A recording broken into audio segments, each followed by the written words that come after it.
கண்களை மூடி பக்தியோடு நாம் ஜெபிப்போமாக. அருள் வழங்கும் அன்பின் ஆண்டவரே, துன்பங்கள் கிறிஸ்தவ வாழ்வின் ஓர் அங்கம்.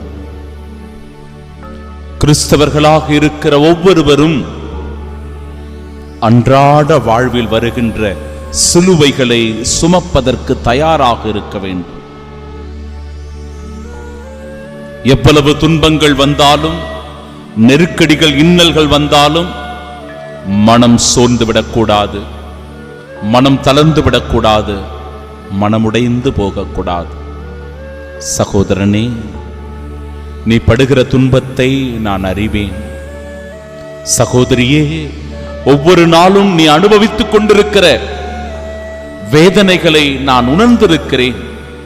இதோ உமக்காகவே இந்த பாடுகள், உமக்காகவே இந்த ஏளனம், உமக்காகவே இந்த அவமானம், உமக்காகவே இந்த பார சிலுவை என்பதை சிலுவை பாதை நமக்கு உணர்த்தி காட்டுகிறது.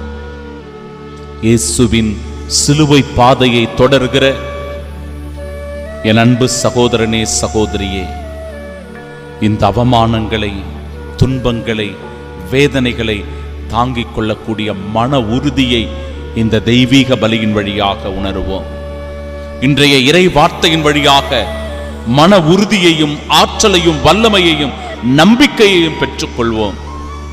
ஆண்டவர் நம்மை திடப்படுத்தும்படியாக நம்மையே ஆண்டவரிடத்தில் ஒப்பு கொடுப்போம். எல்லாம் வல்ல இறைவன் துன்பங்களில் ஆறுதல் தேறுதலாயிருந்து நம்மை ஆசீர்வதிப்பாராக. தந்தை, மகன், தூய ஆவியாரின் பெயராலே ஆமென்.